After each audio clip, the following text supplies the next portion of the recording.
तो what is vector देख लिया हमने, रिप्रेजेंटिंग अ वेक्टर देख लिया, एल्जेब्रिक और ज्योमेट्रिकली या ग्राफिकली। अब देखे जा रहे हैं टाइप्स ऑफ वेक्टर्स, ध्यान से देखना।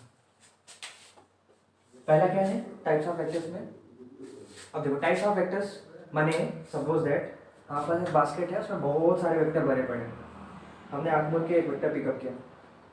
अब वो वेक्टर को देख के उसको हम मैग्नीट्यूड और डायरेक्शन को देख के समझ के बहुत सारी कैटेगरीज में से हम रख सकते हैं, ठीक है। ऐसी पहली कैटेगरी का क्या नाम है, पैरेलल वेक्टर।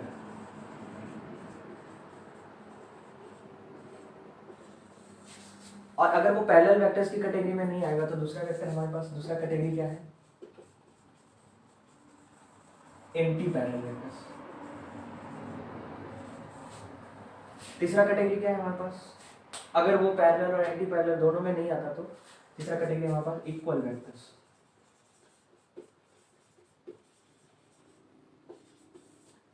ऐसा भी हो सकता है कि कोई वेक्टर्स पैरेलल वेक्टर्स में भी आए कैटेगरी में और कोई इक्वल वेक्टर्स में भी आए, ऐसा भी हो सकता है। नेक्स्ट क्या है हमारे पास, अपोजिट वेक्टर।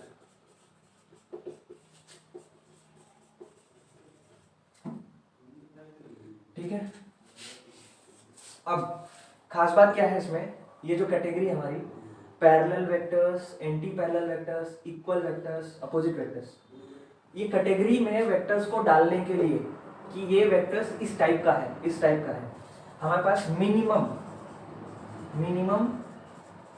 2 वेक्टर होने चाहिए। मोर देन 2 भी चलेंगे पर मिनिमम 2 वेक्टर्स होने चाहिए, तब इन कैटेगरीज को हम उस पर अप्लाई कर सकते हैं। अदरवाइज हमारे पास क्या है, एक यूनिट वेक्टर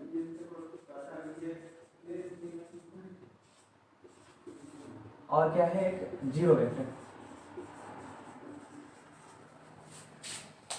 यूनिट वेक्टर, किसी एक वेक्टर को हम यूनिट वेक्टर बोल सकते हैं, किसी एक वेक्टर को हम जीरो वेक्टर बोल सकते हैं, बट पैरेलल वेक्टर्स बोलने के लिए कम से कम 2 वेक्टर होने चाहिए, 2 से ज्यादा भी हो सकते हैं। ऐसे ही एंटी पैरेलल, इक्वल और अपोजिट बोलने के लिए कम से कम 2 वेक्टर चाहिए हमको, 2 से ज्यादा होंगे तो भी चल जाएगा, उनको हम आपस में इक्वल या अपोजिट नाम दे सकते हैं कौन सी कैटेगरी में। तो हम देखते हैं ये सब क्या है वन बाय वन।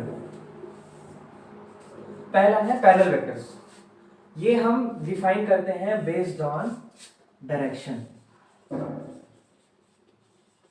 ठीक है, बेस्ड ऑन डायरेक्शन। तो बेस्ड ऑन डायरेक्शन 2 तरीके से हम डिफाइन कर सकते हैं, पैरेलल और एंटी पैरेलल। ओनली डायरेक्शन, यहां पे मैग्नीट्यूड से हमको कोई लेना देना नहीं है, मैग्नीट्यूड कुछ भी हो, बट अगर 2 वेक्टर्स का डायरेक्शन सेम है, पैरेलल में सेम है, तो उनको हम बोलेंगे पैरेलल वेक्टर्स।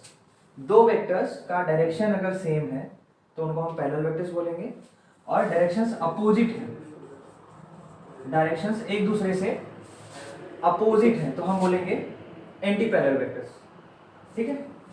और based on direction plus magnitude हम डिफाइन करते हैं इक्वल और अपोजिट वेक्टर्स। इक्वल कब बोलेंगे, जब डायरेक्शन और मैग्नीट्यूड बोथ सेम होगा, बोथ सेम होगा। और अपोजिट कब बोलेंगे, जब डायरेक्शन और मैग्नीट्यूड मैग्नीट्यूड सेम होगा,